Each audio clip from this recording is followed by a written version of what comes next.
Started my own business at 19. Paid off my debts and bought a house in cash. Then my parents sued me for stealing the life my sister deserved. Now my sister screamed, "You have to listen to me." Then she brought the heavy brass candlestick down. The $40,000 Ming vase I had spent 3 months restoring exploded into dust across the studio floor. She stood amidst the wreckage, chest heaving, waiting for me to cry or beg. I didn't neither. I calmly unlocked my phone, took 3 clear photos of her standing in the debris, and pressed the silent alarm button under the desk. Before I tell you what I did with the candlestick she dropped and the lawsuit that followed, drop a comment telling me where you're watching from and what time it is. I want to see how far this story travels. My hands didn't start shaking until I was inside my car 3 meters away from the studio. The adrenaline that had kept me statue still while Brittany screamed was finally receding, leaving behind a cold, hollow ache in my chest. I drove automatically, the streets of Seattle blurring past until I turned up the long, winding driveway to my sanctuary. They call it the Glass House now. A sprawling mid-century modern structure perched on a cliff edge featured in architectural digests and valued at over $1. $2 million. But when I bought it 2 years ago, it was a rotting carcass. It was a foreclosure filled with black mold and broken windows. A disaster that terrified everyone else. I didn't see the rot. I saw the bones. That has always been my job. I'm Kendra, 26 years old, and I bring dead things back to life. High-end vintage restoration isn't just about glue and paint. It's about seeing value where everyone else sees trash. It's a skill I learned out of necessity. Growing up in a house where I was the invisible infrastructure while my sister was the marquee event to my parents, Richard and Susan, I was the ghost in the walls, the one who fixed the Wi-Fi, balanced the checkbooks, and cleaned up the messes. All so Brittany could shine a little brighter. I was useful, never celebrated. I parked and walked into my living room, the silence of the house wrapping around me like a protective blanket. I ran my hand along the teak wall paneling I had stripped and refinished myself, inch by agonizing inch. My parents love to tell people they built me. They tell their country club friends that they provided the seed money for my empire. The truth is a ledger they refused to read. When I was 19, they gave me $5,000, not as a gift but as a loan to get me out of the house so they could convert my bedroom into a content studio for Brittany. I paid that $5,000 back within 6 months with interest. Every screw, every sheet of sandpaper, every auction bid since then has been funded by my own sweat. But facts don't matter to them. In my family, we operate on a different kind of economy, a twisted sort of narcissistic math. To Richard and Susan, success is a zero-sum game. They believe the universe allocates a finite amount of luck to every family. If I have a thriving business and a beautiful home, I haven't earned it through 80-hour weeks and bleeding fingers. In their minds, I have stolen Brittany's portion. I am the thief who raided the family vault of potential, leaving their golden child with nothing but failed ventures and counterfeit dreams. I walked to the kitchen island and poured a glass of water, my eyes landing on the security monitor. The feed from the studio was still active. The police had left. The janitorial crew I hired was already sweeping up the porcelain dust. I zoomed in on the empty spot where the vase had stood. Brittany hadn't just broken an object. She had tried to break my spirit, to remind me that everything I built was fragile enough for her to smash. She thought the destruction would bring me to my knees, force me to open my checkbook to fund her next illusion. She didn't realize that when you spend your life fixing broken things, you learn exactly where the cracks are, and you learn that some things aren't worth repairing. Some things need to be swept away so you can build something bulletproof in their place. My phone buzzed on the counter. It was a text from my mother. "We need to talk now. No apology, no question about whether I was okay, just the demand." I didn't reply. I turned the phone face down, took a sip of water, and watched the sun set over the trees. They thought the war had just started.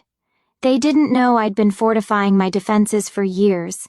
It took exactly 1 week for them to regroup. I spent those 7 days documenting the damage, filing insurance claims that I knew would be contested, and securing my inventory. I didn't reach out. I didn't ask for reimbursement. I simply waited because I knew the pattern. In a family like mine, silence is interpreted as weakness, and weakness is an invitation to attack. On Tuesday morning, I was in the studio assessing a set of water-damaged Victorian chairs when the front door chimed. I didn't look up immediately. I assumed it was a courier. Then I heard the distinctive click of heels on the concrete, my mother's heels. I straightened up, wiping varnish from my hands, and turned to see Richard and Susan standing in the entryway. They didn't look apologetic. They looked like generals surveying a battlefield they had already conquered. "This place is a mess," my mother said, wrinkling her nose at the sawdust and the drop-cloths. "You really work like this?" "I'm working," I said, my voice flat. "What do you want?" My father stepped forward, bypassing the pleasantries. He placed a heavy hand on a workbench I had just cleared. "We need to discuss Brittany. She's in trouble, Kendra. Serious trouble." "I imagine she is," I said. "Assault and destruction of property are usually frowned upon." "Don't be dramatic," Susan snapped. "The vase was an accident. She was upset, but this is bigger than that. Because of you, because of the stress you caused her by hoarding your success, she made a mistake." I almost laughed. I caused her stress by existing. She felt pressure to keep up, Richard said, his tone reasonable, as if explaining gravity to a toddler. And in that pressure she made some errors in judgment with her online store. She sold some handbags that weren't exactly authentic.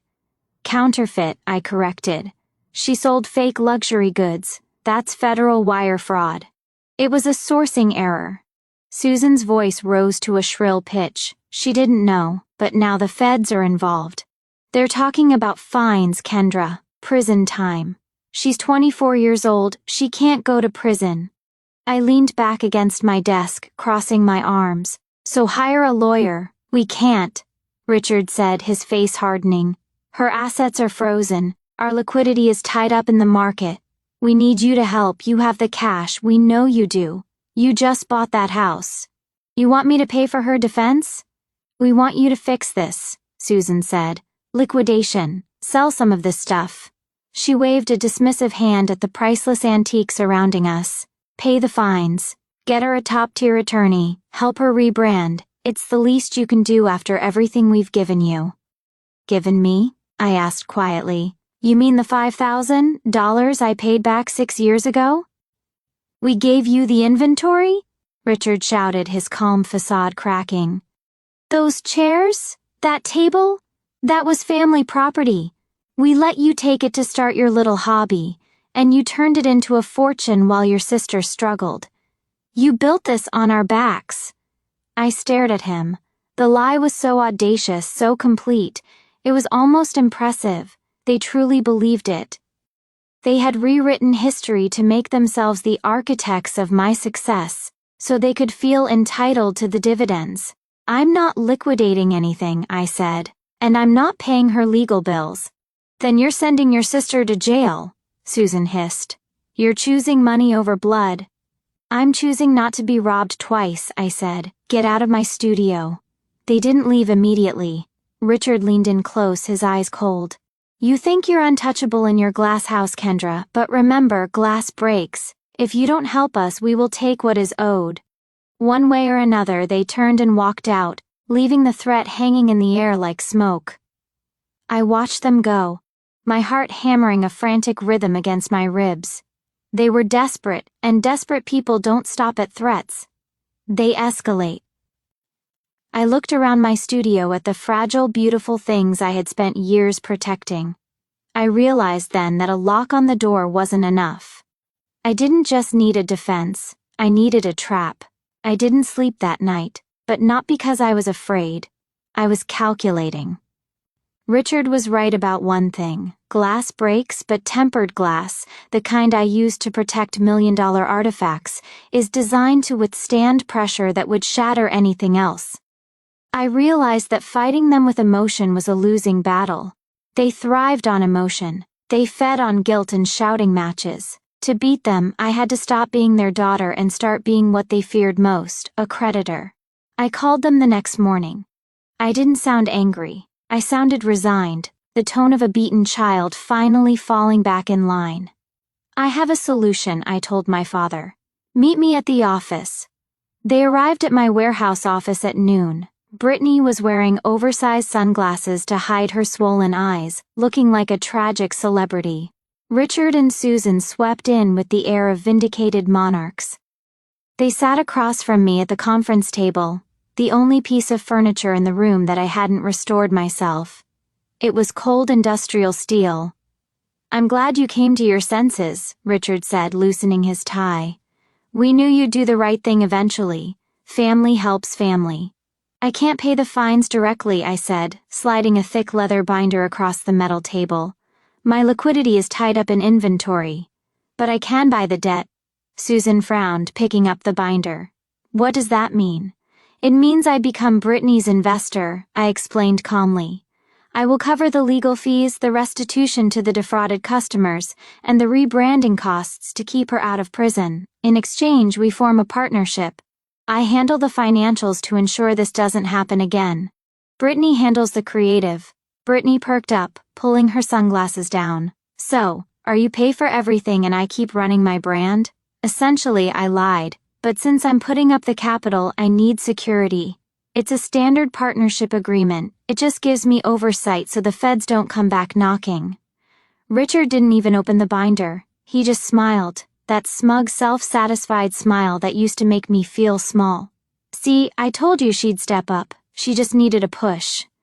He looked at me. "You're finally acting like a sister, Kendra. It's about time you shared the wealth."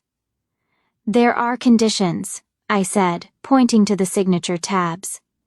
Section 4 covers assets. Since Brittany has no physical collateral, the security for the loan is the brand itself. Intellectual property, digital accounts, the name, standard boilerplate. Richard waved a hand dismissively. "Just sign it, Brittany. She's paying the bills. Let her have her paperwork." Brittany grabbed the pen. She didn't read a single word. She didn't see the clause on page 14 regarding the UCCC-1 financing statement. She didn't understand that by signing, she wasn't just accepting a loan. She was perfecting a lien against her entire existence. She was legally categorizing her Instagram handle, her website, and her email list as distress assets collateralized by my money. To them, this was a bailout. To me, it was a deed of transfer. "Done," Brittany said, dropping the pen. She looked at me with a smirk returning to her lips. "Try not to be too controlling with the budget, okay? I have a vision for the rebrand. It needs to be high-end." "We'll follow the contract," I said. They left the office high-fiving, already talking about where they would go for dinner to celebrate avoiding jail time. They walked out thinking they had bullied me into submission, thinking they had secured a blank check. I watched them go through the glass walls of my office. I picked up the contract. The ink's still wet. They thought they had won a partnership. They didn't realize they had just signed a confession of judgment. The silence lasted exactly 89 days. For 3 months, I played the role of the beautiful partner. I paid the fines. I hired the web developers. I approved the ad spend. Brittany pined on social media, posting photos of her new office, which was actually just a rented corner of my warehouse, and talking about her comeback journey. She never mentioned my name, not once, to her 500,000 followers. She was a phoenix rising from the ashes of a misunderstanding funded by her own resilience. To me, she was a tenant living on borrowed time. Then came the breach.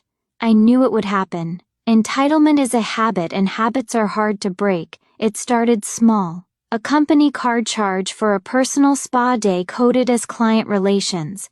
Then a flight to Tulum for a content shoot that was clearly a vacation with her boyfriend.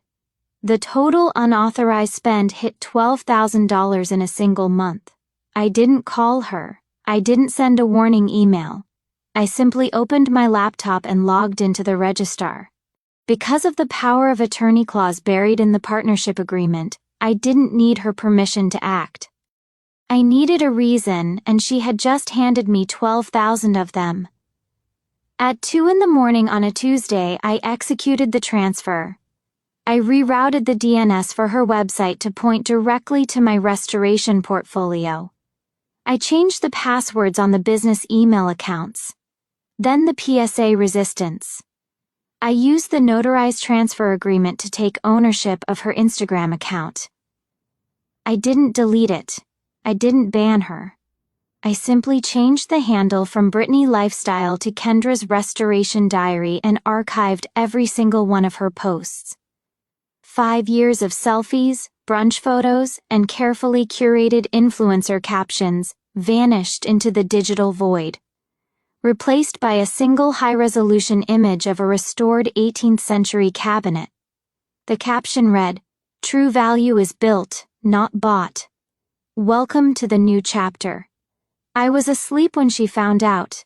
I woke up to the sound of pounding on my front door. It was 7 a.m. I checked my phone first. 47 missed calls. I walked to the door, coffee in hand, and opened it to find Brittany standing there, mascara running down her face. Her phone clutched in her hand like a weapon. "You deleted me," she screamed, her voice cracking. "You deleted my life, my followers, my brand. I can't log in, it says I don't own the account." "You don't," I said calmly, taking a sip of coffee. "You defaulted on the partnership agreement." Section 8, subsection C. Misuse of funds results in immediate asset forfeit. The brand was collateral. You spent the money. I took the collateral. "You can't do that," she shrieked, lunging forward as if she might try to grab my phone. "That account is worth millions. It's my identity. It was worth millions," I corrected. "Now it's a marketing tool for my restoration business. And judging by the engagement on the cabinet photo this morning, your followers prefer antique wood to your vacation selfies. I'll sue you," she spat. "Mom and Dad will kill you. Give it back. There's nothing to give back. I said the account is legally mine. The debt is paid. You're free, Brittany. You have no criminal record, no fines, and no job. You wanted a fresh start. You got one." She stared at me, her chest heaving, realization finally dawning in her eyes. For the first time, she saw me not as the sister she could bully, but as the person holding the keys to her entire world. She turned and ran back to her car, sobbing into her phone, presumably calling our parents. I watched her go, feeling a strange cold peace settling over me. I had just erased her digital existence with a few keystrokes. It was brutal, it was efficient, and it was exactly what she deserved. I went back inside and got ready for work. I thought it was over. I thought I had won. I didn't know that while I was playing chess, my father was preparing to flip the entire board. I locked the office door, certain it was over. Brittany's empire absorbed. Her debt erased, I grabbed my bag and reached for the exit, ready to leave the family, chaos behind. The door slammed shut. Richard stood outside, smiling that cold predator smile. Susan hovered behind him. "Going somewhere?" he asked. "It's finished," I said. Brittany breached, I enforced. He laughed and handed me an envelope. "You've been served." Richard and Susan were suing me for a constructive trust, claiming the $5,000 I received at 19 was investment capital, and that the antiques that launched my company were family heirlooms. They wanted half my business and half the glass house. It was control, weaponized through court. They thought I would cave. They were wrong. In court, Richard portrayed himself as a heartbroken parent who sacrificed everything. Under oath, he swore the Ming vase, the Victorian arm wars, and the porcelain were family property given to me in 2018. My lawyer slid forward Exhibit C, an insurance claim Richard filed that same year, reporting those exact items as stolen and collecting $200,000. The courtroom froze. Either he lied then to cash the check, or he was lying now to steal my company. The judge ordered both Richard and Susan taken into custody. Their assets were frozen, their social circle evaporated, and the truth scorched every lie they'd built their lives on. Brittany lost her safety net and tumbled into real life. I did not look back. That night I returned to the glass house. I sanded down a damaged chair layer by layer, finally seeing the clean wood beneath. You cannot repair rot. You have to cut it out. My parents tried to claim my future. Instead, they destroyed their own. And what's left now? My home, my company. My life is mine alone.